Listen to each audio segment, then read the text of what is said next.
แต่พระผู้มีพระภาคเจ้าพระองค์นั้นผู้ไกลจากกิเลสตรัสรู้ชอบได้โดยพระองค์เองด้วยเสียงกล้าวขอความสุขความสวัสดีจงมีแด่ท่านผู้ฟังทุกผู้ทุกคนวันนี้ขออนุญาตอธิบายกึ่งคือภาคแรกนี้ขออธิบายขอผู้เป็นภาษาบ้านเฮาคำว่าสวัสดีบ้านเฮาฮ้องว่าสวัสดีมันก็ม่วนดีเหมือนกันเนาะสวัสดีสวัสดีนี่เป็นภาษาเขียนที่บ่มีที่ไหนถ้าจะบ่มีที่ไหนในโลกล่ะสวัสดีเนี่ยมันจะมีในล้านนาของเราหลายกรรมหลายประโยคที่เป็นกรรมล้านนาของเรานี้เป็นกรรมที่สนอเพราะริ้งฟังแล้วทำให้ม่วนอกม่วนใจส่วนหนึ่งฟังแล้วทำให้งงแล้วก็อยากจะหาต้นต่อของคำที่ว่ามานั้นว่ามันแปลว่าอะไรอย่างกันแน่ถ้าคนเฮาตั้งปัญหาตั้งคำถามอย่างนี้ก็จะสาวไปถึงสมมุติฐานหรือว่าเพิ่นฮ้องว่าอย่างก็เพิ่นฮ้องว่าต้นต่อของมันว่ามันมาจากไหนแล้วเนี่ยอย่างมันถึงเขียนอย่างอันเนี้ยมันจะเข้ามาสู่โหมดของความม่วนงันสะเล้ากันก็ตัดเนี้ยอันนี้คือจุดมุ่งหมายของการเรียนรู้ภาษาบ้านเฮาซึ่งมันเป็นอันอย่างที่มันเป็นภูมิปัญญาที่ลึกซึ้งอยู่เหมือนกันภาษาเป็นบ่อเกิดของการแลกเปลี่ยนสื่อสารแลกเปลี่ยนเรียนรู้ซึ่งกันและกันเพราะว่าจะต่อมนุษย์เหมือนกันเองแล้วก็ต่อสัตว์อื่นๆที่สามารถรับรู้ได้มันจะเว้นอยู่อย่างก็คือสิ่งของมันรับรู้ได้เพราะมันบ่มีชีวิตแต่ว่าพืชหรือว่าต้นไม้ไอ้อย่างต่างๆนี่อันนี้มันเป็นเรื่องที่เราจะต้องไปศึกษากันว่าไอ้อย่างมันถึงได้เหมือนกับมันสื่อสารต่อเราได้สื่อสารต่อเราได้แล้วมันมีปฏิกิริยาต่อธรรมชาติเหมือนกันนี่อย่างไรพ่อเช่นต้นไม้ถ้ามันมีหลายต้นแล้วก็มันก็แข่งกันใหญ่หรือไม่ก็ในกลุ่มนั้นมีต้นไม้ที่ใหญ่อยู่แล้วแต่ว่าเอาต้นไม้กำลังที่จะเติบใหญ่เนี่ยเอาไปปลูกแซมมันก็จะหาแสงมีแต่ใดมันก็จะโกงมันก็จะไปทางนั้นอย่างเงี้ยอันนี้หมายความว่าธรรมชาติมันหูจักว่าจะไปทางใดก็เปรียบไปก็เหมือนกับสิ่งมีชีวิตมันก็เป็นโลกที่น่าทึ่งในธรรมชาติเหล่านี้ถึงวันนี้เราอยู่กับความทึ่งของชีวิตความทึ่งเหล่านี้หรือว่าความมืดเหล่านี้ความมืดเหล่านี้มันทำให้เราต้องการข้อมูลที่มาของสิ่งเหล่านี้ว่ามันมาจากไหนแล้วมันมีจริงหรือไม่ แต่สิ่งเหล่านี้บ่สามารถที่จะศึกษาคือสูตรคือเสียงได้ก็เนื่องจากว่ามันเป็นสิ่งที่ลึกลับหรือว่าอันเตอร์ซับซ้อนก็ว่าได้ซึ่งอย่างไรก็ตามสิ่งลึกลับซับซ้อนหมู่เนี่ยมนุษย์นั่นแหละเป็นประเภทที่มีสิ่งมีชีวิตที่มีความพยายามที่สุดต้องฮือความสำคัญต่อมนุษย์เป็นอันดับแรกทั้งนี้และทั้งนั้นก็บอกได้ว่าหันว่าเป็นมนุษย์ก็เลยปากันเชียร์มนุษย์เหมือนกันแม่นก่อนะความจริงสัตว์อื่นเขาก็ยังเชียร์อยู่เลยถึงแม้ว่าบ่ใจมนุษย์เพราะว่าจะเป็นอย่างก็ตามที่เขาเลี้ยงก็เป็นสัตว์ต่างๆเขาก็สามารถที่จะเอามาฝึกหัดได้ฝึกหัดมันเว้นอยู่อย่างเดียวก็คือมันปากบอกเป็นกำพลต้องอ่านบ่ได้แต่ว่าพฤติกรรมต่างๆหรือว่าสิ่งต่างๆที่เขาฝึกหัดเขานะเขาทำได้ในระดับหนึ่งอันนี้ก็เป็นสิ่งที่น่าเงืดเหมือนกันแต่เดี๋ยวนี้ในโลกสังคมปัจจุบันโลกสมัยใหม่นี้สิ่งน่าเงืดทั้งหลายเหล่านั้นค่อยๆจางไปเพราะว่าคนสามารถเนี่ยได้กูอย่างเกือบกูอย่างที่คนนั้นอยากจะทำอยากอย่างเงี้ยเมื่อเขางูอย่างนี้แล้วเอามันท้าทายมันก็เอาก็ต่างคนก็ไม่เป็นอย่างมีอิสรภาพในการจะสอนไปก็ได้เขาสอนคนมาได้เขาก็ไปสอนที่ประเทศคนก็ยังได้เลยนะเพราะว่าการสอนคนเนี่ยมันต้องอดทนถามว่ามีฝ่ายพ้องที่อดทนสอนคนแรกก็คือพ่อแม่มันก็แม่พ่อนะอาจจะเป็นตาเป็นยายเป็นอุ้ยเป็นพ่ออุ้ยแม่อุ้ยเป็นป้าเป็นน้าเป็นลุงเป็นอย่างก็แล้วแต่ที่ได้รับภาระนี้ภาระอันหนักนี้เนี่ยสามารถทำให้เขาเนี่ยตั้งแต่แบบเบาะแล้วก็เติบใหญ่มาโดยที่คนเลี้ยงนี่เกือบจะบอกงูตัวเลยว่ามันใหญ่มาได้อย่างไรใหญ่มาเพราะการกินการนอนการเอาใจใส่ต่างๆเป็นไปด้วยดีมากแล้วก็เขาก็เติบใหญ่มาแล้วเขาก็คนเลี้ยงมาปองหูขิงเท่าไหร่เพราะว่าอยู่ตัวถึงวันแต่คนเมินมานี่โอ้อย่ามาใหญ่แต่อย่ามาอ้วนแต่อย่าหน้าอย่ามาเหมือนพ่อบางคนบอกหน้าเหมือนแม่ก็ว่ากันไปจะเหมือนพ่อเหมือนแม่กับลูกของเขานะยังได้ก็ตามถ้าฝึกหัดได้ก็ฝึกกันไปถึงฝึกหัดมาได้ก็อดทนกันไปหยาบกันไปนะคุณว่าหยาบพี่น้องบ้านเขาว่าหยาบนี่ก็หมายถึงว่าไม่ใช่หยาบคายหยาบนี่หมายถึงอดทนหมายถึงความอดทนใช้คำเดียวกันแต่ว่าหมายถึงความอดทนมันจะประแลดกันไปหน่อยหยาบถ้าหยาบนี่แสดงว่าเป็นหยาบคายถ้าหยาบหมายถึงความอดทนความอึดอดทนเลี้ยงต่อไปถึงแม้ว่าจะงอแงหน่อยจะรบกวนหน่อย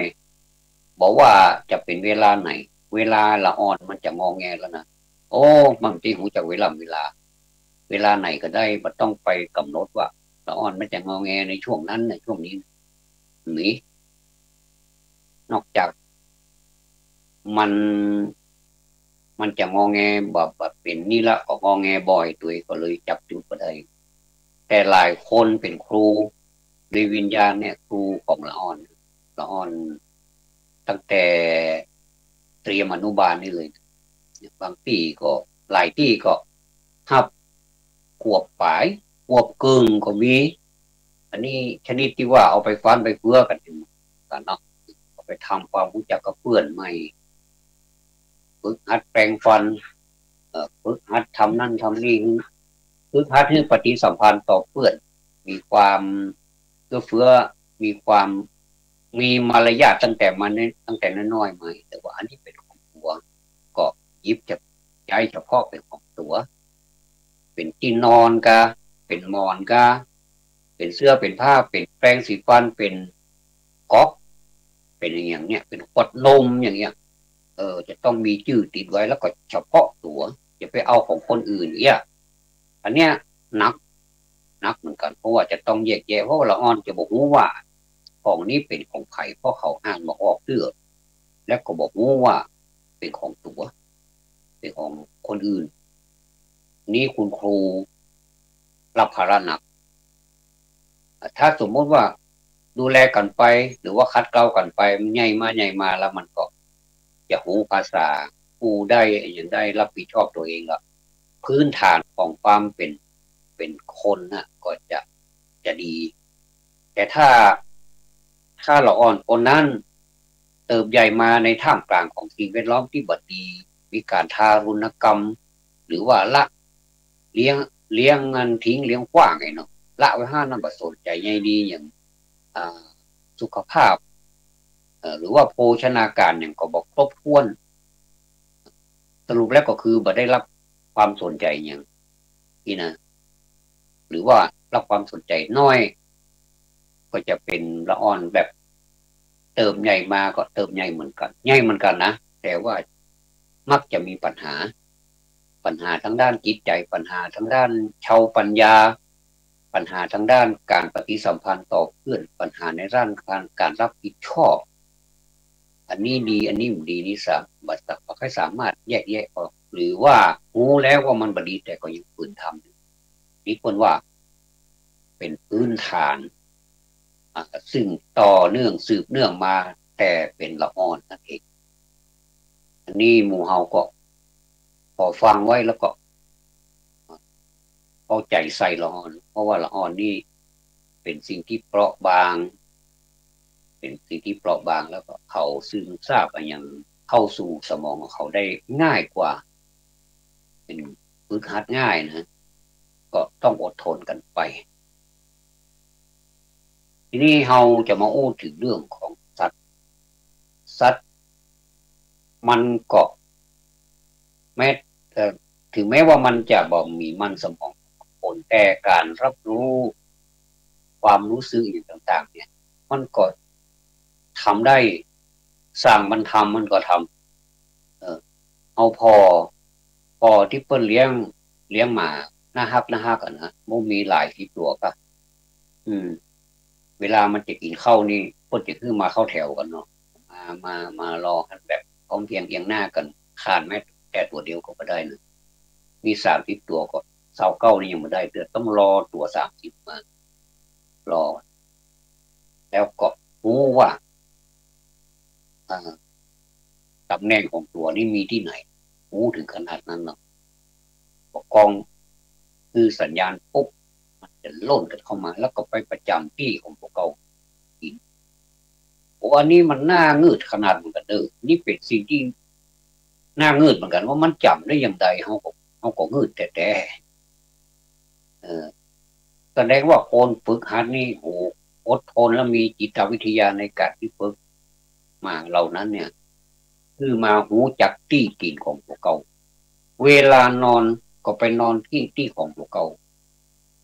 อันเนี้ยขนาดมานะมันยังหูระเบียบของมันนะเนี่ยเขาก็เป็นดีเงืดนะพี่น้องทั้งหลายสิ่งเหล่านี้นี่ถึงแม้ว่าจะเงืดอย่างใดนี่เขาก็จะศึกษากันต่อไปเป็นสิ่งที่ท้าทายอย่างที่ว่าแล้วนะครับ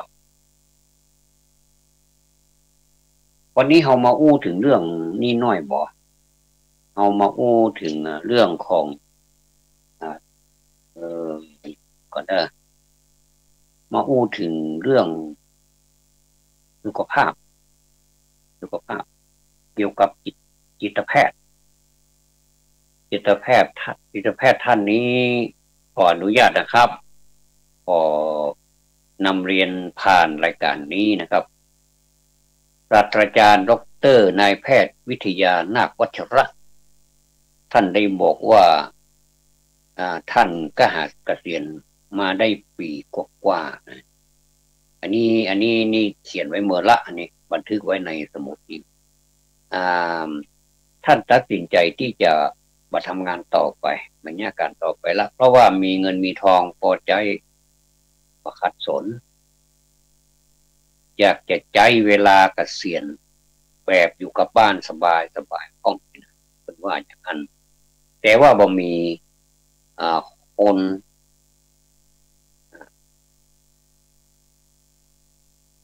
ปัจจัยว่า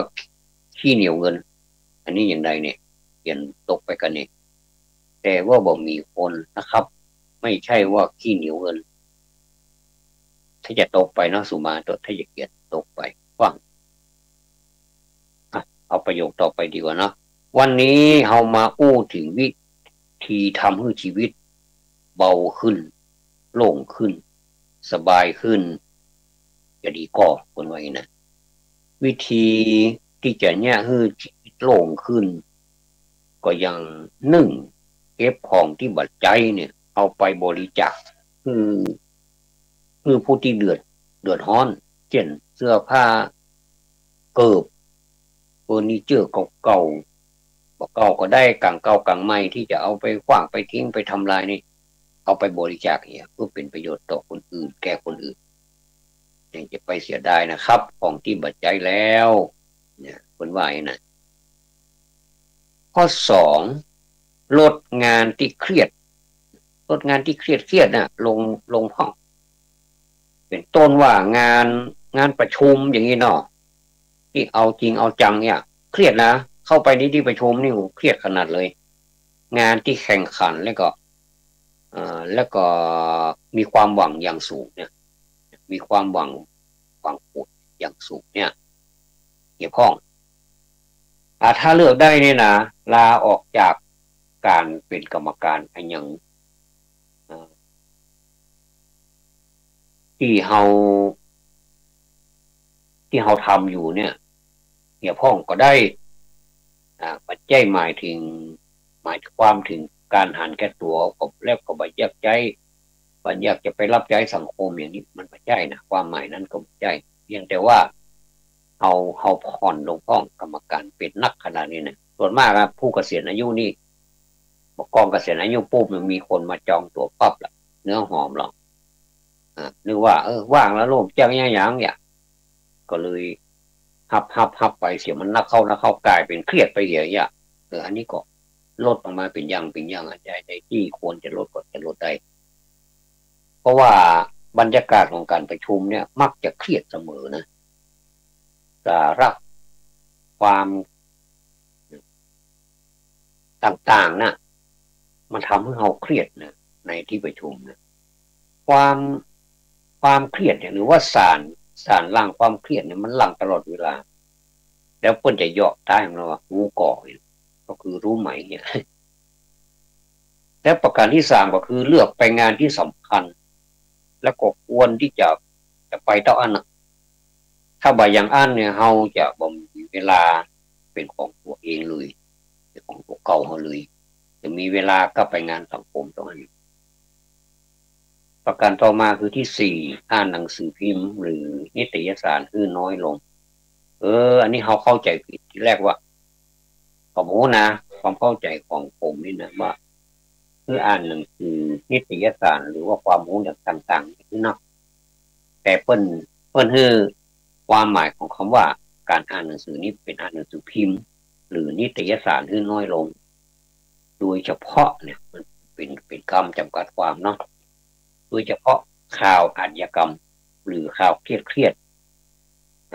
ที่เกิดขึ้นซ้ำกันทุกวันอันนี้นี่คืออ่านน้อยลงหรือว่าหูน้อยลงเพราะป้องกันความเครียดนั่นเองนะครับประการที่5เลิกพอรายการทีวี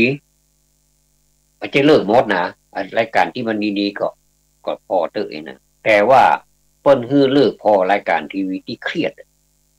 หรือว่ารายการข่าวนัก ที่ซ้ำๆกันถึงวันเช่นรายการที่มีอ่าพิธีกรมาเออมาปะทบมาเถียงกันนี่นะอันนี้นี่คุณหมอว่าเนอะผมไม่ได้ว่าคนเดียวนะคุณหมอว่าแล้วก็คนอื่นก็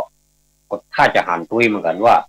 ที่เรานี้ทำให้เราก่อความเครียดได้เหมือนกันแล้วก็เอาก็อยู่ทั้งนอกนี่เขาก็เถียงทุกคนเหมือนกันเถียงกันไปเถียงกันมาก็รับบทบาทเป็นหลายคนกันเดียวก็เป็นฝ่ายค้านกันเดียวก็เป็นฝ่ายอันนำเสนออย่างก็เถียงกันไปเถียงกันมาแล้วก็อู้อู้แซวกันนะแล้วก็เอามาสวงสามคนนี่นะพอไปพอมาฟังไปแทนที่จะสบายใจต้องปิกมาเครียดนักแล้วเพิ่นบอกว่ามันน่าเบื่อตัวเองนะประการที่6จะไปห้าปากและสัญญาว่าจะเนี่ยอย่างคือขายง่ายๆอันนี้สำคัญนะเฮ้ยโอ้อันนี้นี่เสียโคนแล้วนะเออไอ้น้อยเสียโคนนะนี่เนี่ยจะไปห้าปากไปง่ายๆการห้าปากไปง่ายๆนี่ด้วยความเกรงใจเลยเลยทำให้เราเสียอันที่หับปากแล้วเปิ้นบ่ทำความเดือดร้อนอย่างบ่กระทบเฮานี่เป็นกัลยาณมิตรนี่ก็ยกเว้นเขาบ่เป็นหับปากได้ไม่ใช่ว่าคือปิดปิดนี่เลยบ่ใช่นะแต่จะไปสัญญาไปง่ายๆนะเปิ้นว่าอย่างนี้คือเรามัดระวังไว้ว่าเถอะนะคือปฏิเสธที่พ้องอันที่หับก็หับไปก็เลือกเอาก็แล้วกันพี่น้องอันนี้ผมเติมมาคนเดียวเด้อเติมคนเดียวว่าเลือกเอาก็แล้วกันประการที่7อย่าไปพยายามเปลี่ยนแปลงคนอื่นเลยโอ้อันนี้ผมมีนิสัยที่หันของความถูกต้องนี่มักจะมีวิญญาณในการที่จะไปเตือนคนนั้นเตือนคนนี้ว่านี่จะพยายามลดลงละให้ดีเอาเอาก็ถือว่าเอาเตือนคนอื่นเนี่ยเอามาเตือนหรือว่าเปลี่ยนแปลงตัวเก่าเอาดีกว่าเนาะอดเอาก็หันหลายๆคนเปิดเบิ่งความสนใจกันว่าถ้าอย่าเพราะเหตุนี้ก็มันคนว่ามันบัดได้กินไตกินเนืองอย่างนี้นะบัดได้กินไตกินเนืองนี่ก็เป็นว่าเอ่อกินบัดได้กินหนังบัดได้ห้องหนังเอากระดูกมาแขวนคอประมาณนี้กะเออภาษาที่เพิ่นเปรียบเทียบไว้เนาะเอ่อเนี่ยคือมันยากนะมันยากการเปลี่ยนแปลงเนี่ยจะทำให้เฮานี่จม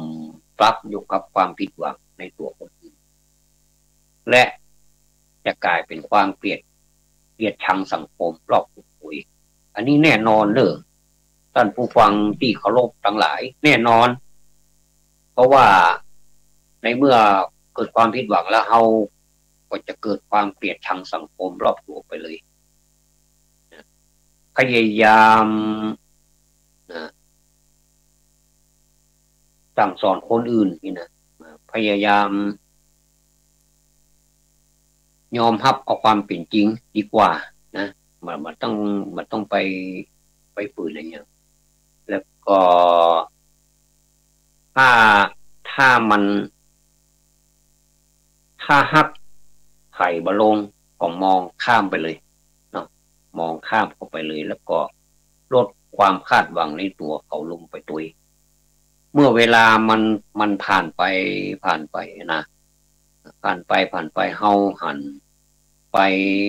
ไปพอเขาใหม่เนี่ยจะเขาจะเขาจะตั้งใจแล้วก็ยอมรับแล้วก็รับเขาตามความเป็นจริงได้มากขึ้นเป็นว่านะประการที่8ฮัดไปไหนมาไหนคนเดียวเป็นเปื้อนตัวเก่าพ้องอย่างเขาไปโรงยาอย่าถ้าไปจะไปเป็นคนถ้าไปได้อะคนเดียวนะมันต้องมีภาระมันคือไปคนเดียวเนี่ยมันอยู่ที่ปากนี่เนาะอ่ะอย่างเงี้ยยังได้พ้องอ่ะก็เอาเอกสารไปยื่นเพราะเพิ่นถึงแนะนำว่านี่อีเนอร์เพิ่นก็จะมีเป็นเป็นช่วงของเพิ่นว่าความรับผิดชอบอ่ะเป็นยังได้ติดต่อที่1 2 3ที่ไหนยังได้อ่ะเขาก็ไปคนเดียวอย่างพ้องเป็นเพื่อนตัวเองคู่กับตัวเก่าโพทองว่ารัชกายก็คือคู่กับตัวเก่ามันจะกลายเป็นการลดขั้นตอนและความยุ่งยากใหญ่ เวลาจะต้องเนี่ยอย่างหรือไปไหนได้นักขึ้นนี่นะอันนี้บางอย่างมันก็มันก็จำเป็นจะต้องไปด้วยกันในกรณีที่เฮานี่มันมีความสามารถพอที่จะไปคนเดียวได้อันนี้ก็บอกว่ากันแต่ว่าถ้าไปได้คนเดียวนี่ยังยังไปได้คนเดียวอยู่เดินเหินยังก็ยังสบายอยู่พอไปได้ก็ไปคนเดียวนี่ในความหมายของคุณหมอเนาะผมผมเตือนมาพ้องเนาะขออนุญาตท่านนะเตือนมาพ้องพอเก่าลดความบ้างานโอ้อันนี้นี่สำคัญเลยบ้างานนะบ้างานบ้าเงินบ้าอำนาจโอ้สุมาเถอะอันนี้คุณหมอเป็นคนว่าเลยว่าลดความบ้างานบ้าเงินบ้าอำนาจบ้าเกียรติยศบ้าชื่อเสียงพ่องอย่างเงี้ยคือกันเฮาบักเครียดกับงานบักเครียดกับงานแล้วก็เป็นการทำร้ายตัวเก่าคือทำงานหนักแล้วก็แข่งขันกับคนรอบข้างตลอดเวลาอย่างเงี้ยจนลืมสร้างมิตรแล้วก็บ่เคยพอใจตัวเองเลยนะเพราะว่าจะได้มานักเท่าใดก็ยังจะทำงานอย่างบ้าอย่างที่ว่ามันนั้นลดความบ้าลงเก็บของมันต้องกินยากันได้เพราะอันนี้นี่มันบ่มียากินลดความบ้านะยาลดความบ้านี่ก็เป็นยาของบัณฑิตนักปราชญ์ที่เป็นฮืออย่างบ้างานนี่ก็อย่างใดเขาจะลดของบ้าเงินนี่ก็หมายความว่าโลภมากมีแล้วก็มีแหมข้าได้แล้วก็เนี่ยข้าได้แหมแล้วก็ข้อสำคัญที่สุดถ้าจะคอยคว้ามานี่แม้ว่าจะเสียมิตรภาพแม้ว่าจะไปคัดแย้งกับคนอื่นก็ยังเอาอยู่ไอ้นะคือเนี่ยบ้าเงินบ้าอำนาจนี่สำหายบ้าเกียรติยศโอ้บ้าชื่อเสียงใหญ่ๆทั้งนั้นเลยเนี่ยก็มียาเด้อมันจะมียาหนึ่งก็คือธรรมโอสถตอนนั้นที่สามารถที่จะลดสิ่งเหล่านี้ลงได้แล้วก็โดนปราบหรือราบคาบถ้าถึงที่สุดหมู่นี้โดนปราบหมดเลยก็มีความหมายเลยงานก็บ่มีความหมายเงินก็บ่มีความหมายอำนาจซ้ำหายเกียรติยศชื่อเสียงอย่างเอาไปฟังเทศเอามีอำนาจเอามีเกียรติยศมีชื่อเสียงถ้าเทศที่วัดเอาไว้ที่ประตูเนี่ยโป่งไว้หันก่อนเอาฝากอย่างต้นไม้ไว้ก็ได้หน้าวัดนะแล้วก็ปลาตัวเก่าเนี่ยเข้าไปโดยที่ว่าบ่มีเกียรติยศบ่มีอำนาจเป็นลุงธรรมดาเนี่ยอันนี้ได้นะโอ้โหจะดีมากเลยเนาะจะดีมากอันนี้เตือนบ่เนอะเตือนคุณหมอเนาะคุณหมอคงมาว่าอย่างเนาะข้อ 10ถ้าจะฮักใครสักคนเนี่ยนะอย่าไปหลงรักเขาตึงมดเนอะอันนี้บดีแตะบดีว่าตึงมดของชีวิตเนี่ยและก็อย่าเข้าไปก้าวก่ายชีวิตเขาตัวเองอันนี้สำคัญนะถ้าหักเปิ้นแล้วนี่หลงเปิ้นแล้วเนี่ยไปก้าวกายชีวิตของเปิ้นนี่ถ้าป้านะอันนี้เปิ้นเขาบอกก้าวกายหรือว่ากายก้าวกายดีกว่าเนาะและก็อ่าอย่าไปทำมันอย่างเปื้อนพุ่มเทให้เขาจนหมดจิตหมดใจมันบ่ดีอ่ากึดอยู่นะอยู่ข้างๆเขาก็พอละนี่นะอยู่ข้างๆเขาก็พอละเป็นกองเชียร์ให้นะจะออกเสียงบ่ออกเสียงก็ได้นะเป็นกองเชียร์ไปอยู่ขอบสนามนั้นมีกำลังใจการฮักแบบนี้จะทำให้ฮักกันได้หมื่นฮักกันอย่างนี้นะข้อ 11เลยกะลองแบ่งเวลาวันละ1 ชั่วโมงวันละ1 ชั่วโมงวันละ1 ชั่วโมงนี่ล้างจิตใต้สำนึกเนี่ยที่บดีออกไปทั้งหมดอันนี้สำคัญเลยเราถึงวันนี้เรามีปัญหาเรื่องการแบ่งเวลาว่าจิตใต้สำนึกเนี่ยบางทีจิตใต้สำนึกของเราเนี่ยมันทำงานตลอดและก็มันเป็นจิตใต้สำนึกที่มันเป็นทางโลภมันบัดสร้างสรรค์อันนี้ขออู้เนสุมาเตออย่างเช่นมีการประชุม อบรมนี่นะบอกว่าสถานที่ไหนนะเอาว่าในรวมทั่วไปเนี่ยนะหลายที่เนี่ย เวลาเดี๋ยวนี้มันเป็นยุคเทคโนโลยีเนาะเวลามีโทรศัพท์เข้ามาก็เปิดเสียงโทรศัพท์ดังทั่วห้องแล้วปลายบปก็ยังบอกออกไปเตื้อเปิ้นบอกเป็นอย่างขออนุญาตออกไปก็ได้ออกไปพูดทางนอกคุณนะเขาลบขออนุญาตจากที่ประชุมเนี่ยเคารพทำความเคารพแล้วก็ออกไปจะเสียงดังก็ได้ไปไกลๆหน่อยเนี่ยอันนี้เล่นในห้องกันเลยอ่ะคนที่เปิ้นตั้งใจฟังอยู่เนี่ย อันเนี้ยทำให้เปิ้นรำคาญเหลียวไปพออย่างใดมันถึงสนใจหรอหรือไม่ถ้าบัดได้โทรศัพท์ก็จะเป็นการกันบอกว่าถูกอกถูกใจกันอย่างใดก็แต่ว่าจนพอเสียงดังออกมาเลยไข้หัวกันแบบอิสรภาพเหนืออื่นใดนะอิสรภาพเสรีนะก็คือมันได้นะได้นะแต่ว่ามันควรจะเป็นเวลาที่บัดใจเวลาการอบรมอันนั้นเปิดก็พอไปก็สมันนั่งใกล้กันก็จะย้ายก็บ่ได้มันเต็มเลยนี่เลยจำเป็นต้องอดทนเลยครับกลายเป็นว่าคนที่เก่งใจก็คือคนที่อยู่ฟังนะด้วยความตั้งใจแต่คนที่ควรจะเก่งใจก็คือคนที่คุยกันนะควรจะเก่งใจบ่ใจสักคำกลายเป็นปิ้นไปเหรอปิ้นจะลิ้นอันนี้แหละสำคัญก็ขอฝากกับไว้หน่วยงานทั้งหลายที่มีหน้าที่ที่จะอบรมบอกว่าจะเป็นอบรมวิชาการอบรมอะไรอย่างกระจ้างเตอร์นะขอฝากไปตัวเนอร์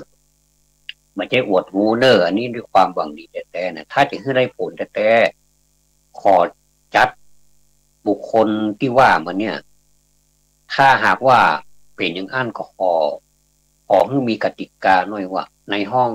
ประชุมแห่งนี้ถ้าไผ่มีธุระส่วนตัวก็ขอให้ออกไปทางนอกเนอบอกให้เขาอย่างจะเดินจะเตียวกี่รอบก็ได้เฮาฮือสิทธิ์เนาะอย่าไปที่หั่น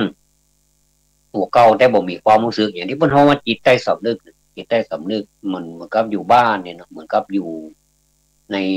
เพิ่นว่าที่ละโหฐานนี่หมายที่กว้างกว่านะหมายความว่าละโหฐานนี่หมายถึงว่าละโหฐานนี่เป็นที่ลับเป็นที่เฉพาะตัวเนาะอยู่บ้านคนตัวเก่าเนี่ยจะอย่างใดก็ได้นะอันนี้ก็ขอฝากไว้กับท่านเจ้าหน้าที่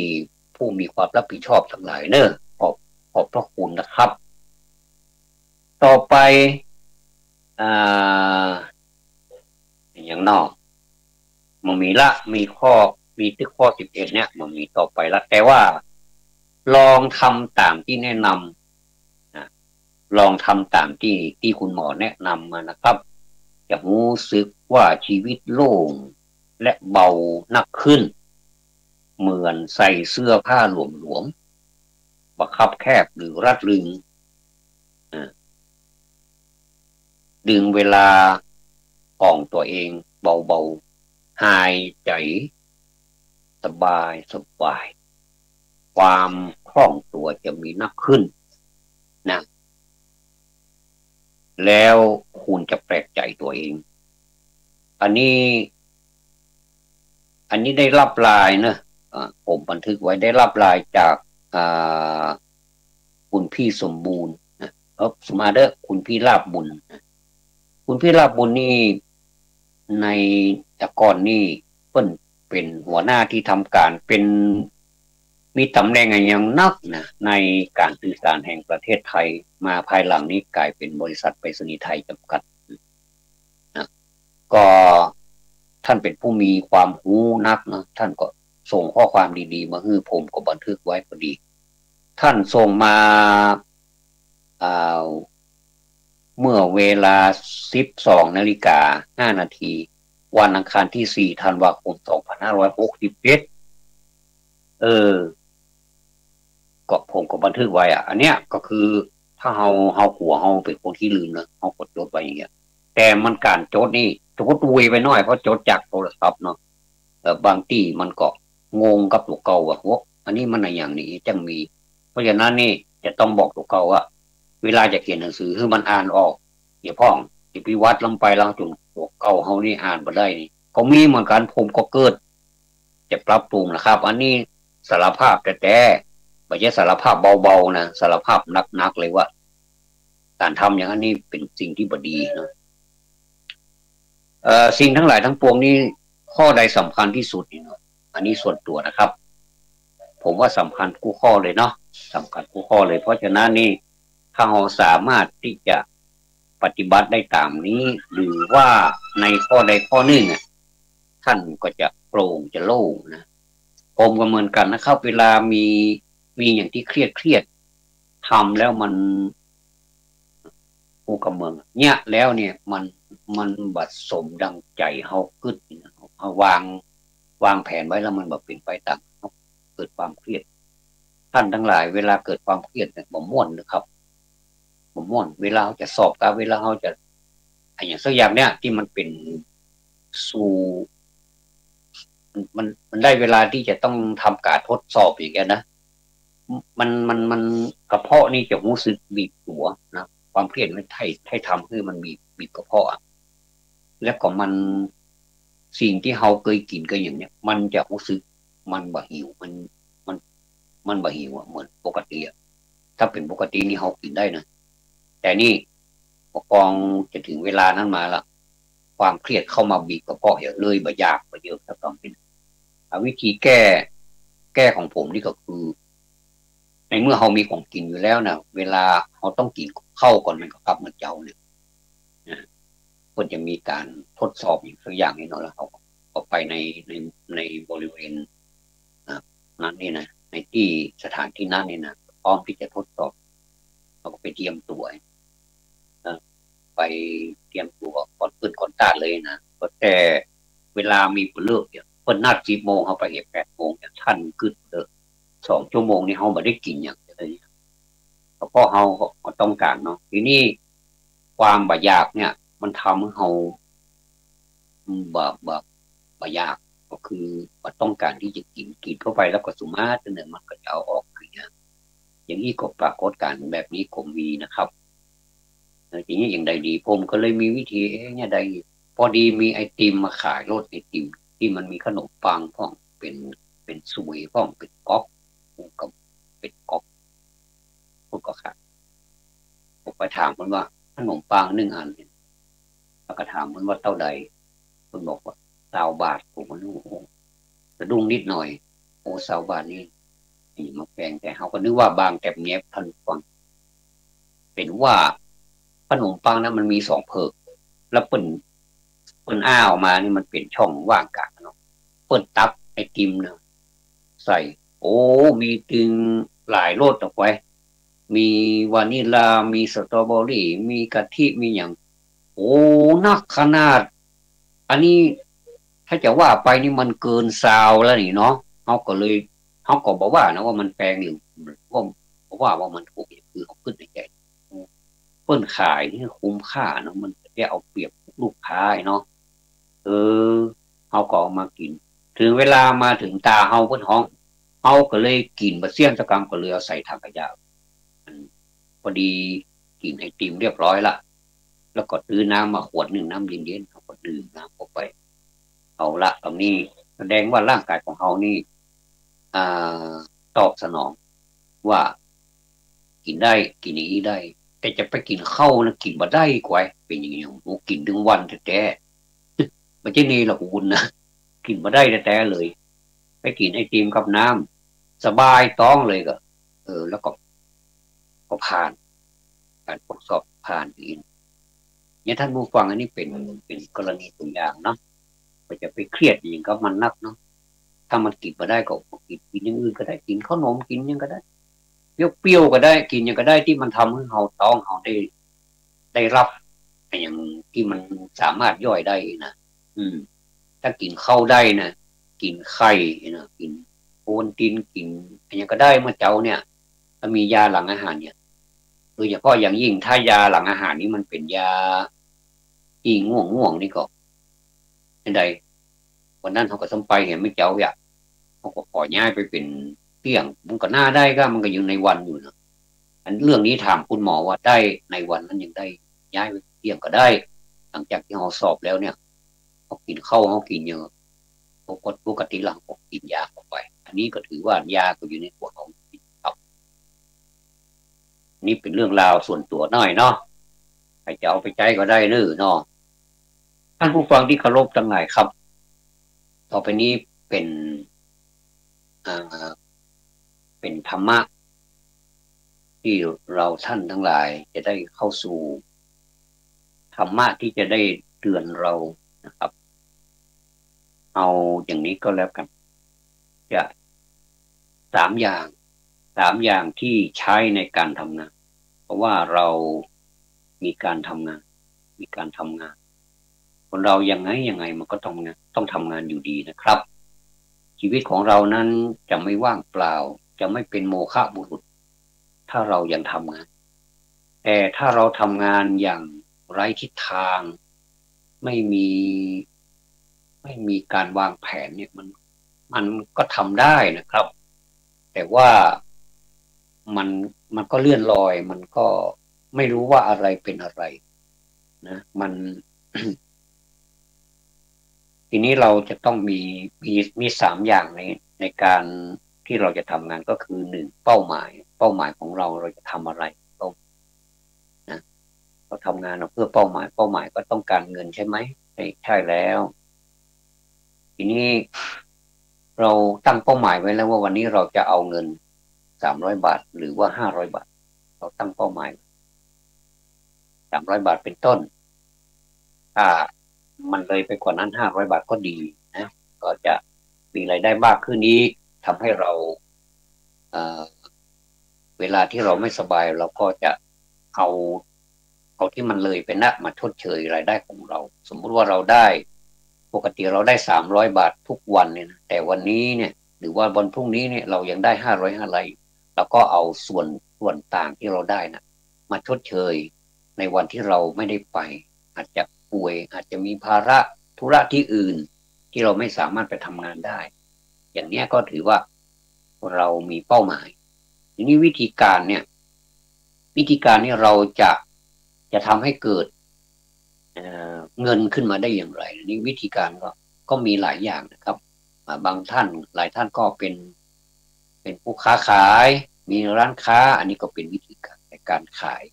ก็ต้องการกำไรใช่ไหมครับค้าต้องกำไรใจต้องคิดผิดต้องแก้เนี่ยเขาเรียกว่าเป็นวิธีการของพ่อค้าก็คือสามารถเรียกเงินจากลูกค้าได้แล้วก็เรียกได้หลายๆครั้งด้วยนะครับโดยที่ว่าเขาไม่รู้สึกเบื่อในร้านค้าของเราก็ร้านค้าของเรานั้นสะอาดร้านค้าของเรานั้นมีมิตรภาพผู้ขายก็มีมิตรภาพมีความเอื้อเฟื้อเผื่อแผ่นะไม่เป็นศัตรูเป็นมิตรตลอดเวลาก็เป็นวิธีการของการที่จะให้เขามาใช้บริการเราไม่ใช่ว่าเราจะเอาเงินเขาแล้วก็หายต่อมไปเลยอย่างนี้มันไม่ใช่นะครับอันนี้ไม่ใช่วิธีการเป็นวิธีการเหมือนกันแต่ว่ามันก็ไม่มีลูกค้าอีกต่อไปละมันก็จะด้วนต่อไปแล้วก็จะหมดหนทางที่จะได้เงินจากเขาอย่างนี้นะครับข้อที่สามก็สำคัญนะครับเพราะว่าอันนี้เป็นอุดมการณ์ของเราเนี่ยอุดมการณ์เนี่ยเป็นสิ่งที่ทุกคนจะต้องมีนะครับมันจะไปครอบคลุมกับเป้าหมายและวิธีการถ้าเรามีอุดมการณ์ที่ไม่โปร่งใสหรือว่ามีอุดมการณ์ที่ทุจริตเป็นต้นทุนเดิมอยู่แล้วเนี่ย2 ประการแรกคือเป้าหมายและวิธีการนี้ก็จะเสียหายไปด้วยครับเพราะว่าถึงคุณจะมีเป้าหมายที่เลิศหรูหรือว่ามีเป้าหมายอย่างไรสามารถนำรายได้เข้ามาสู่ตัวเองสามารถเลี้ยงครอบครัวเลี้ยงผู้ร่วมงานได้อย่างนี้มากแค่ไหนก็ตามแต่ว่าถ้าอุดมการณ์ของคุณเนี่ยหรือว่าของเราทั้งหลายเนี่ยมันไม่ดีเนี่ยนะมันก็อุดมวิธีการหรือว่าเป้าหมายต่างๆมันก็พลอยเสียหายไปด้วยอันนี้ประเทศต่างๆนี่ประสบกับปัญหาเหล่านี้ก็คือมีเป้าหมายที่ดีมากมีวิธีการที่ดีมากนะเอาเฉพาะสโคปเข้ามาประเทศไทยของเราว่างั้นเถอะเนาะ แต่อุดมการณ์ไม่ดีเลยอย่างนี้เพราะฉะนั้นต้องไปทำอุดมการณ์ก่อนจริงๆแล้วอันนี้เขาเรียงตามข้อแค่นั้นเองแต่ความจริงแล้วมันน่าจะให้อุดมการณ์เนี่ยข้อที่3เนี่ยขึ้นไปเป็นข้อที่1ก็คือมีอุดมการณ์ก่อนมีอุดมการณ์ก่อนว่าเราจะทำอะไรเพื่ออะไรเพื่อใครเนี่ยเราจะต้องมีอุดมการณ์ก่อนมาตกลงกันก่อนว่าเราจะทำเป้าหมายกับวิธีการนี้ให้สำเร็จแต่เราจะมีอุดมการณ์อะไรก็มาทำความตกลงก่อนครับจะไม่มีปัญหาแต่ถ้าอุดมการณ์บิดเบี้ยวนี่มันก็จะมีปัญหาต่อข้อแรกก็จะมีมีปัญหาตามไปด้วยนะครับอันนี้คือ3 อย่างที่ใช้ในการทำงานมีเวลาอยู่ก็จะขออนุญาตต่อเลยนะครับ3 อย่างที่ใช้ในการคบมิตรก็สำคัญนะปัจจุบันนี้ถ้าใครไปเจอมิตรที่เป็นกัลยาณมิตรแล้วก็ถือว่าเป็นคนที่มีบุญมาแต่ปางก่อนปุเพกตปุญญาตาผู้เคยทำบุญมาในอดีตก็ก็ถือว่าเจอกัลยาณมิตรก็ถ้าใครเจอกัลยาณมิตรในชีวิตก็จะโล่งไม่ต้องมีความวิตกกังวลอะไรเพราะว่าท่านเหล่านั้นเป็นมิตรที่ดีของเราสังเกตดูจากไหนครับดูจากที่เรานี่หมดอำนาจหรือว่าหมดหน้าที่จากที่นี่แล้วก็ไปหน้าที่อื่นซึ่งเราก็ยังกำลังตั้งตัวอยู่เขาจะอาสาหรือว่าจะออกปากช่วยเหลือเราทันทีโดยที่ว่าเรานี่ไม่ต้องบอกไม่ต้องถามผมได้แต่เขาจะเสนอว่าต้องการอะไรมีอะไรที่ให้ช่วยเหลือบ้างอย่างเนี้ยเราแค่ได้ยินแบบนี้เราน้ำตาตกนะครับเราร้องไห้แล้วนะเพราะว่าโอ้เราก็ยังมีมิตรอยู่ในโลกนี้แล้วเป็นมิตรที่ดีด้วยเขาไม่ได้มีอะไรที่แอบแฝงเลยนะเขามีความจริงใจต่อเราอันนี้เขาเรียกว่ากัลยาณมิตรอันที่พูดนี้ไม่ใช่ว่าได้ผลประโยชน์จากเขาแล้วมาเชียร์ไม่ใช่นะครับมิตรนี่ไม่จำเป็นจะต้องเสนออะไรให้เราหรือว่าจะช่วยเหลือเราเออก็ได้แต่ว่าเขาจะช่วยเหลือเราในด้านการให้กำลังใจอะไรนี่ก็ถือว่าเป็นมิตรนะเรานี่ถ้ามีมิตรอย่างนี้นะทั่วไปเนี่ยเราเจริญนะครับเพราะว่าเรามีกำลังใจแต่เราก็ต้องระวังนะครับถ้าสมมุติว่าคนนั้นก็ชอบคนนี้ก็ชอบเรามักจะเหลือถ้าเหลือแล้วเราก็จะเข้าในเครือข่ายของคุณหมอนะครับคุณหมอที่ว่าอย่าไปบ้างานบ้าเงินบ้าอำนาจบ้าเกียรติยศบ้าชื่อเสียงอะไรนะระวังตรงนี้ระวังให้มากเลยเพราะว่ามันจะมันจะกลายพันธุ์นะครับมันจะกลายพันธุ์ไปจากที่เคยเอ่อเป็นคนที่สม่ำเสมอระมัดระวังไม่ประมาทอย่างเนี้ยก็กลายเป็นคนไม่สม่ำเสมอและก็ไม่ระมัดระวังประมาทเสมออย่างนี้ครับจะเสียคนไปได้นะครับเพราะฉะนั้นนี่มิตรเนี่ยเราจะสังเกตจาก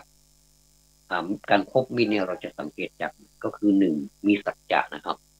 มีสัจจะว่าอย่างใดทำอย่างนั้นสัญญาเราก็ไม่ได้สัญญากับท่านนะแต่ท่านจะสัญญาว่าจะจะทำสิ่งนั้นจะทำสิ่งนี้เพื่อปลอบใจเราเพื่อเป็นกำลังใจเราอย่างเนี้ยท่านก็มีสัจจะคือความจริงนะความจริงใจนะ2จริงใจก็มาจากสัจจะแหละมันต่อมาจากสัจจะถ้าเมื่อมีสัจจะความจริงใจแล้วก็จะมีความจริงใจอันที่3คือน้ำใจสัจจะจริงใจน้ำใจ3 อย่างนี้ก็คือที่ใช้ในการคบมิตรอย่ากระนั้นเลยอย่าให้เขาเป็นมิตรกัลยาณมิตรอยู่ฝ่ายเดียวเลยเราก็ควรจะเป็นกัลยาณมิตรตอบตอบเขาด้วยนะครับเพราะว่ากัลยาณมิตรนี่จะต้อง2 ฝ่ายหนึ่งนี่ไม่ใช่กัลยาณมิตรเป็นฝ่ายที่เอาแต่ได้อย่างเดียวก็คือเข้าข่ายของคุณหมอนะครับบ้าเงินบ้าอำนาจบ้าเกียรติยศบ้าชื่อเสียงก็จะจะไม่เป็นการคบที่สมบูรณ์นะครับจะต้องเมื่อท่านมีน้ำใจมาเราก็มีน้ำใจตอบอย่างนี้ก็จะถือว่า เป็นน้ำใจนะครับซึ่งกันและกันพอมีเวลาอยู่อีกหน่อยนี่ก็คือ3 อย่างที่ต้องรักษาไว้ให้ดีมันเป็นติดต่อเนื่องนะครับ1โอกาส3 อย่าง1โอกาส2ชีวิต3มิตรภาพทำไมจะต้องรักษาสิ่งเหล่านี้เพราะว่าสิ่งเหล่านี้มีความสำคัญนะโอกาสนี้สำคัญนะครับผมเคยพูดแล้วโอกาสนี่มันไม่ใช่ว่ามาง่ายๆนะครับมันเป็นสิ่งที่ทุกคนก็ต้องมีโอกาสแต่ว่าเราจะมีใครบ้างที่จะคว้าโอกาสนั้นให้เป็นสมมุติว่าหลายคนนะผมก็เหมือนกันไม่ต้องสมมุติหรอกเป็นเรื่องจริงบางทีมันเป็นอยู่ตกอยู่ในวิกฤตแต่มันมีโอกาสหนึ่งที่มันสามารถคว้ามาได้เขาเรียกว่าพลิกวิกฤตให้เป็นโอกาสเรามักจะได้ยินบ่อยๆนะครับแล้วก็พลิกวิกฤตให้เป็นโอกาสแค่นั้นเองมันก็จะเป็นโอกาสที่ดีของเราเราจะไปคิดว่าโอ้เราต้องรอโอกาสดีๆมาก่อนแล้วเราค่อยเอาบางทีเราก็ต้องแสวงหาโอกาสครับบางทีโอกาสมันก็ลอยผ่านไปอย่างนี้แหละเหมือนกับเราจะไปในสักที่เนี่ยมีรถประจำทางนะแต่เราไม่ยอมโบกเนี่ยเขาจะจอดไหมเนี่ยเราก็ยืนอยู่ตรงนั้นแหละทั้งวันนะเราไม่ได้ไปหรอกครับเราก็ต้องใช้มือซ้ายของเราเนี่ยโบกใช่ไหมครับโบกรถเขาจะจอดหรือไม่จอดก็เป็นเรื่องของเขาอีกแต่แต่โดยมารยาทเราต้องจอดนะครับจะขึ้นได้ขึ้นไม่ได้คนจะแน่นอย่างไรคนจะขึ้นไม่ได้แล้วนะเนี่ยเขาก็จะจอดให้โดยมารยาทของผู้ขับเขาก็จะจอดให้เราไปได้ก็ไปเราไปไม่ได้ก็ขอโทษว่าจะไปข้างหลังส่วนมากเราควรจะไปนะครับนี่ถือโอกาสเรามาแล้วเนี่ยเราต้องคว้าหาเองเราต้องใช้มือซ้ายเนี่ยโบกรถนะครับไม่ใช่ว่าเราจะยืนอยู่ตรงนั้นแล้วเขาก็จะจะจอดให้เราไปไหนเนี่ยก็ไม่ถามหรอกครับเขาก็จะไปตามทางเราใครโบกก็รับใครไม่โบกก็ไม่รับแต่ก็มีเหมือนกันนะเราโบกแล้วเขาก็ไปเฉยเลยอย่างนี้นะบางทีก็แค้นอยู่ในใจนิดๆอยู่เหมือนกันตังหิดอยู่เหมือนกันแต่ว่าเราก็หมดไปละเราก็ไม่ถือสาก็ก็ถือว่าแล้วก็เปลี่ยนวิกฤตเป็นโอกาสว่าเขาคงจะมีปัญหานะอะไรสักอย่างเนี่ยเดี๋ยวเราก็รอข้างหลังก็ได้เนี่ยมันก็ไม่ต้องไปเกิดปลูกโกรธปลูกพยาบาทอะไรกันอีกพอหมดไปโล่งสบายแต่ถ้าเราแบบโอ้โหแค้นอย่างเนี้ยนะครับท่านเขาไม่ได้ยินเราหรอกเราแค้นนะเราก็ได้บ่นพึมพำอยู่กับตัวเองนั่นแหละแล้วใครเราเป็นทุกข์ตัวเรานั่นแหละเพราะฉะนั้นนี่พลิกโอกาสให้พลิกวิกฤตให้เป็นโอกาสซะสบายนะท่านทำเถอะดีมากเลยอันนี้พูดไปแล้วนะโอกาส2ชีวิตของเราเมื่อเกิดมาแล้วนี่ต้องได้รับสิ่งที่ดีๆนะผมมักจะพูดอยู่บ่อยๆว่าชีวิตที่ดีนี่มันต้องมีชีวาด้วยต้องมีความบันเทิงด้วยบันเทิงเรื่องรมต่างๆนี่มันต้องมีด้วยแต่ไม่ใช่ว่ามากเกินให้มันมีบ้างอย่างเช่นคนคฤหัสถ์เนี่ยเขาจะมีความบันเทิงมากกว่าบรรพชิตมากมายเพราะมันไม่ต้องไปผิดวินัยอะไรร้องเพลงก็ได้ผมร้องเพลงบ่อยๆเพราะผมเป็นคฤหัสถ์แล้วผมร้องเพลงบ่อยสิ่งใดที่เราชอบร้องในบ้านเรานี่แหละไม่ต้องไปร้องโชว์ที่ไหนในบ้านเราเนี่ยไม่รบกวนใครด้วยอย่างน้อยที่สุดเราก็ได้ฝึกเสียงเราด้วยมีโอกาสที่ไหนเขามีการประกวดอะไรเราก็สมัครแข่งเลยจะได้ไม่ได้ก็เป็นอีกเรื่องหนึ่งแต่เราให้ความสุขคนอื่นอันนี้คือคว้าวิกฤตให้เป็นโอกาสหรือว่าคว้าโอกาสให้เป็นโอกาสของเราไม่จำเป็นจะต้องวิกฤตก็ได้เปลี่ยนวิกฤตให้เป็นโอกาสไม่จำเป็นก็ได้แต่ว่าเอาโอกาสนั้นมาเป็นโอกาสของเราเหมือนกับผมยกตัวอย่างรถประจำทางก็วิ่งกันอยู่นะนานก็จะมาที่ยิ่งเป็นวิกฤตโควิดเนี่ยนี่รถไม่แน่นอนนะเดี๋ยวก็ชั่วโมงบ้าง2 ชั่วโมงบ้างก็แล้วแต่อีกก็เราก็ใช้เมื่อเห็นรถแล้วเราก็ต้องโบกนะโอกาสก็จะเป็นของเราเพราะว่าโอกาสเหมือนตัวรถเหมือนกับคนขับรถมาผ่านเรามาผ่านหน้าเราไปเนี่ยถ้าเราไม่โบกเนี่ย มันก็ไม่จอดนะครับแล้วอันที่สามคือมิตรภาพข้อนี้ก็สำคัญอยู่ไม่น้อยเหมือนกันว่ามิตรภาพเนี่ยเป็นสิ่งที่ทุกคนจะต้องมีนะไม่ใช่ว่าจะมีฝ่ายเดียวนะเขามีมิตรภาพมาแต่เรานี่เฉยเมยนะไม่ได้มีกระจิกกระใจอะไรที่จะไปตอบสนองมิตรภาพเขาเลยสมมุติว่าเขาถามแบบสุภาพเนี่ยขอโทษครับสมมุติว่าเจอกันครั้งแรกใช่ไหมขอโทษครับเอ่อผมขอถามหน่อยนะครับอ่าทางไปโรงพยาบาลไปทางไหนได้ครับสมมุติเขาไม่เคยไปโรงพยาบาลทางไปโรงพยาบาลสวนดอกไปทางไหนครับเราก็ในเมื่อเขาถามเราแบบนี้เราก็ตอบได้ว่าท่านสามารถไปได้หลายทางนะพี่นะท่านจะไปทางนี้ก็ได้ไปทางนี้ก็ได้แล้วแต่พี่จะไปตอนนี้อยู่ที่ตำแหน่งท่านอยู่ตำแหน่งนี้แล้วท่านตรงไปแล้วก็เลี้ยวซ้ายนี่ก็เจอโรงพยาบาลสวนดอกแล้วอย่างเงี้ยตึกสีพัดเนี่ยนะสูงเนี่ยอยู่ถนนสุเทพเนี่ยท่านก็จะเจอเลยอันนี้เขาเรียกว่ามิตรภาพเป็นการสร้างมิตรภาพแต่แรกเลยนะคนเรานี่จะมีมิตรภาพนี่เจอกันครั้งแรกก็จะยิ้มแล้วนะแต่ถ้าหน้าบูดหน้าบึ้งแบบยังไงพูดไม่แบบเหมือนกับอยู่ในโลกคนเดียวเนี่ยเหมือนกับไม่มีใครอยู่อย่างเช่นในห้องประชุมเนี่ยเหมือนกับไม่มีใครอยู่เหมือนกับตัวเองอยู่คนเดียวอย่างเนี้ยมันก็หามิตรภาพไม่ได้แล้วก็บรรยากาศมันก็อึดอัดมันไม่มีความสุขครับท่าน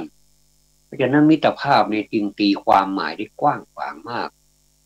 เมื่อเรามีมิตรภาพแล้วเนี่ยโอกาสมันก็จะมีมากแล้วท่านที่มีความเมตตากรุณาเนี่ยเพราะเรามีมิตรภาพต่อท่านก่อนเราต้องอ่อนน้อมเราจะต้องพูดกับท่านดีๆบางคนนี่ยิ้มยากนะแต่ว่าถึงเวลายิ้มมานี่ยิ้มได้สวยมากครับเพราะว่ามันเป็นธรรมชาติของเขายิ้มยากเนี่ยมันก็แล้วแต่ละคนไม่เหมือนกันนะบางคนก็ยิ้มยากแต่ว่าจิตใจเขาดีนะเราก็ชวนเขาพูดจากับเราด้วยนี่กลายเป็นยิ้มนะและยิ้มมีเสน่ห์เลยนะทั้งที่ในชีวิตของเขานี่ไม่ค่อยยิ้มยิ้มยากเลยนะแต่เวลาเขายิ้มแล้วมีเสน่ห์มากอันนี้ก็จะเป็นมิตรภาพที่ดีกันต่อไปมีอะไรก็ติดต่อปรึกษาหารือก็จะได้เพื่อนใหม่ที่มีมิตรภาพเป็นกัลยาณมิตรต่อไปมันไม่ยากนะท่านเนาะเพราะว่าการอยู่ในสังคมนี้นะครับมันเป็นสังคมที่จะว่ากว้างมันก็กว้างนะครับเพราะว่าเราอยู่กับคนหมู่มากเนี่ยกว้างมากเลยมาจากหลายหมู่หลายเหล่าหลายพ่อหลายแม่เออหลายเชื้อชาติศาสนาก็มากันถ้าไม่มีอะไรเป็นเครื่องยึดเหนี่ยวหรือว่ามีอะไรเป็นมาตรฐานเนี่ยมันก็จะทำให้มันก็จะทำให้พรุ่งนี้สังเป็นวันคมนี้พระขอเชิญลดละอบายมุขทำจิตใจให้สงบดังนั้นขอฝากท่านไว้นะครับสามอย่างที่ใช้ในการทำงานคือเป้าหมายวิธีการอุดมการณ์นะครับสามอย่างที่ใช้ในการคบมิตรคือสัจจะจริงใจแล้วก็น้ำใจและสามอย่างที่ต้องรักษาไว้ให้ดีรักษาไว้ให้ดีนะครับเหมือนรักษาแก้วรักษาทรัพย์ที่มีค่ามากเนี่ยเอาไว้ให้ดีอย่าให้หายนะครับก็คือโอกาสชีวิตและมิตรภาพนะครับในวันนี้ขอกราบขอบพระคุณท่านผู้อำนวยการสถานีวิทยุเป็นอย่างสูง